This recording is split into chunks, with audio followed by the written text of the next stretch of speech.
A Bíblia menciona poucas vezes que Jesus chorou. Uma delas foi diante da sepultura de Lázaro.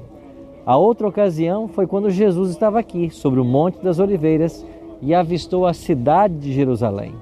Aqui ele pronunciou suas famosas palavras: Jerusalém, Jerusalém, que matas os profetas que te são enviados. Quantas vezes quis eu ajuntar-te como uma galinha ajunta os seus pintinhos, todavia vós não quisestes.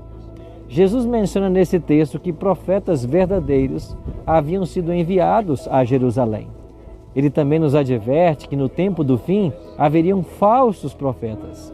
Já João, no Apocalipse, vai apresentar uma característica da igreja verdadeira, o ter o dom profético. Hoje vamos aprender um pouquinho mais a respeito do dom profético na Bíblia e como identificar o verdadeiro profeta.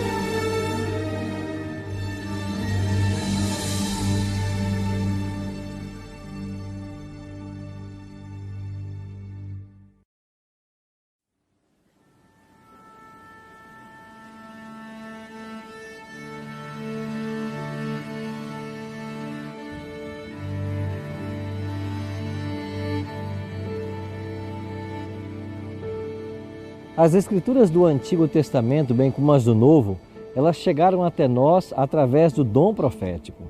Deus levantou homens santos que, inspirados pelo Espírito Santo, escreveram o que nós chamamos hoje de Bíblia. O profeta Joel disse que esse dom também seria manifestado no tempo do fim. Ele disse: "E acontecerá que nos últimos dias derramarei o meu Espírito sobre toda a carne. Vossos filhos e vossas filhas profetizarão." Logo, o dom profético deveria ser esperado no tempo do fim. Essa profecia de Joel teve seu cumprimento parcial no dia de Pentecostes, quando aqui, na cidade de Jerusalém, o Espírito Santo veio sobre os discípulos e eles, imbuídos desse poder, pregaram o Evangelho para todas as pessoas que estavam aqui no dia de Pentecostes. Agora, no tempo do fim, nós também esperamos a mesma manifestação do dom de profecia. O livro do Apocalipse informa a respeito da igreja remanescente ou igreja verdadeira. E no capítulo 12, versículo 17, diz que esta igreja guardaria os mandamentos de Deus e teria o testemunho de Jesus. Já em Apocalipse, capítulo 19, verso 10, João afirma que o testemunho de Jesus é o espírito da profecia. Ou seja, a igreja verdadeira do tempo do fim, como estudamos na lição passada, deveria ter um dom profético em seu meio. Este dom foi manifesto na Igreja Adventista através de uma jovem chamada Ellen G. White.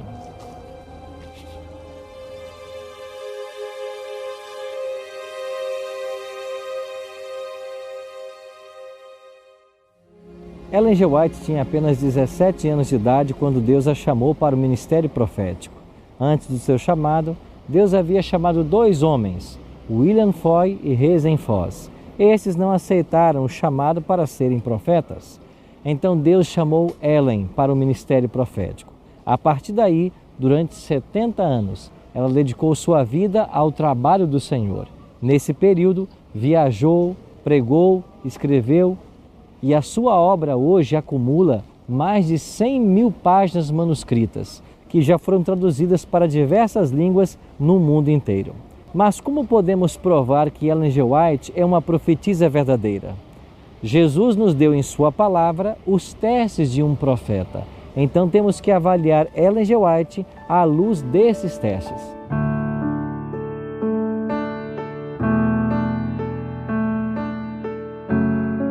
O próprio Cristo disse em Mateus capítulo 7, verso 20, "Pelos seus frutos os conhecereis." Ou seja, o profeta tem que produzir frutos de acordo com aquilo que a palavra de Deus ensina. a sua vida deve estar em harmonia com todo o ensino da Palavra de Deus. Isso foi testemunhado ao longo da vida de Ellen. Inclusive, na sua morte em 1915, os jornais publicaram matérias a respeito de sua morte, falando da pessoa piedosa que fora ao longo de toda a vida. Já o profeta Isaías, no capítulo 8, verso 20, diz que o profeta deve falar de acordo com a lei e o testemunho. Ou seja, o verdadeiro profeta, ele nunca vai ensinar nada fora ou em desarmonia com a palavra de Deus. Nas mais de 100 mil páginas escritas por Ellen G. White, nós não temos nenhum ensino que contrarie qualquer princípio da palavra de Deus. E finalmente, no profeta Jeremias, no capítulo 28, verso 9, o profeta escreveu: "O profeta que profetizar paz, só ao cumprir-se a sua palavra, será conhecido como profeta, de fato, enviado do Senhor." Ellen G. White, ao longo de sua vida, fez várias previsões proféticas. Ela se antecipou ao seu tempo em vários acontecimentos. Por exemplo, em 1868, Ellen G. White advertiu certas pessoas muito obesas de serem susceptíveis a ataques de doenças agudas e morte súbita. E somente em 1960 é que a Sociedade Americana de Cardiologia recomendou a redução ou controle de consumo de gordura por motivos de riscos cardíacos. Um outro exemplo é que em 1872 ela falou da importância do exercício para uma boa saúde, principalmente a marcha, o que hoje nós chamamos de Cooper, uma descoberta que foi feita pela ciência somente em 1960. Em 1902, ela passou a advertir da iminente destruição de São Francisco e Oakland, e isso aconteceu, como ela havia predito, no grande terremoto de 1906. Um outro exemplo de suas predições tem a ver com o fato dela ter condenado o uso do tabaco e da bebida alcoólica, coisas que eram recomendadas pela medicina em seus dias. Por tudo isso, nós percebemos que Ellen G. White se encaixa, ela passa nos testes que a palavra de Deus oferece. Agora, uma pergunta importante. Qual é o papel dos escritos de Ellen G. White para a Igreja Adventista do Sétimo Dia? Em momento algum, a Igreja ensinou que suas doutrinas ou crenças fundamentais deveriam ser baseadas em Ellen G. White. O motivo mais claro para isto é que nós temos a palavra de Deus como única regra de fé e prática.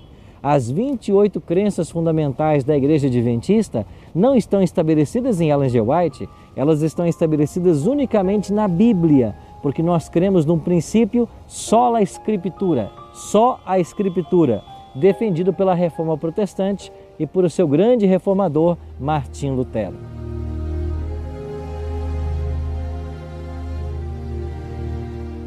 Após aprendermos sobre o ministério profético de Ellen G. White, eu tenho um convite para você. Não gostaria você de conhecer mais sobre a vida dela e seus escritos? Não gostaria você de ser beneficiado com tudo que ela escreveu para o bem da sua família, para a sua saúde, para a sua comunhão com Deus? Eu deixo com você, no final do estudo de hoje, um conselho dado por Josafá aos moradores aqui da cidade de Jerusalém. Josafá assim disse: "Crede no Senhor vosso Deus e estareis seguros. Crede nos seus profetas e prosperareis." Quando cremos nos profetas de Deus, nós temos prosperidade. É isso que Deus planeja para a sua vida. Por isso, eu quero orar por você agora. Bondoso Deus e Pai, muito obrigado pelo ministério profético de Ellen G. White, por todo o seu legado, por todos os seus conselhos e por serem seus escritos uma luz menor que nos conduz à luz maior que é a palavra de Deus. Abençoe-nos a todos e ajuda-nos a ouvirmos aos teus profetas. Em nome de Cristo nós te oramos. Amém. Jesus disse que viria e veio. Ele disse que morreria e morreu. Ele disse que ressuscitaria e ressuscitou. Ele disse que vai voltar. Espere-o.